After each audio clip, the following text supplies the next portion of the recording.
कोल्हापूरमध्ये आता तुम्हाला मंदिराचा व्ह्यू दाखवतो. व्ह्यू चांगलं आता मस्त आम्ही दर्शनाला चाललेलो आहे. आता दर्शन घेऊ.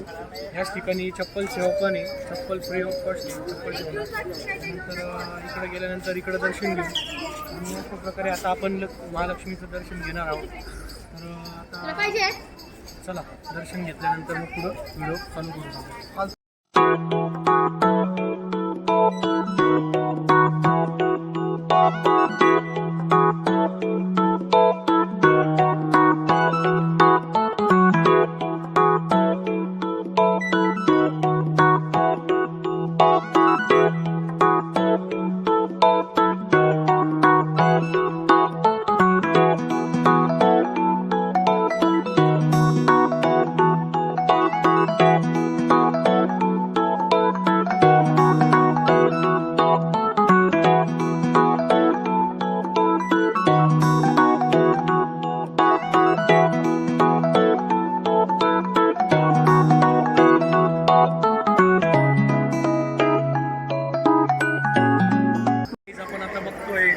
देवीच्या दर्शनाला आल्यानंतर इथं तुम्ही भाविकांची गर्दी बघत असाल.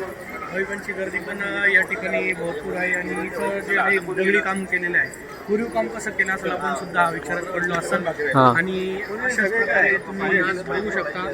आल्यानंतर असं वाटतं की स्वर्गात आलेलं आहे. त्याच ठिकाणी आपण आता देवीचं दर्शन घेऊया.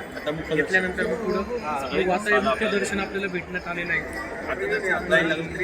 दर्शन झाल्यानंतर त्याच ठिकाणी आपण जाऊया.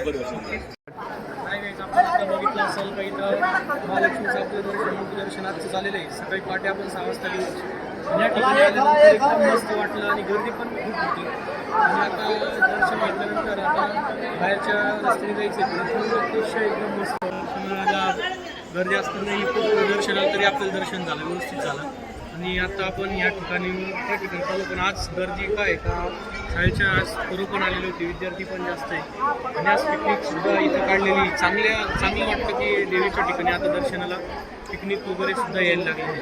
अशाच प्रकारे तुम्ही बघितलं असेल आज दर्शनाला पण चांगलं आणि व्यवस्थित आल्यानंतर खरोखर एकदम चांगलं वाटतं. तर पुढंच आपण जाऊया.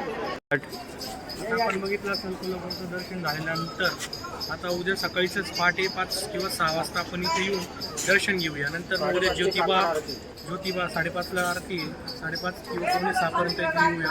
मग उद्या नंतर ज्योतिबाला जाऊ. नंतर शाहू पॅलेस बघू आणि नंतर आता झाला खरेदीचा विषय. आता थोडीफार खरेदी करावं लागेल. तर मग हे बघा इथं कोल्हापुरी मार्केट पण आहे शेजारी. कोल्हापूर मार्केट नंतर इथं काही प्रसादांचे स्टॉल लागलेले. काहींना कुंकू वगैरे घेऊन जायचं असेल तर घरी कुंकू घेऊन जाऊ शकताय. आणि पहाटे सकाळी दर्शन झाल्यानंतर आपण लगेच निघूया. पण आता जेवायची व्यवस्था बघूया. चांगल्या ठिकाणी जेवण करू.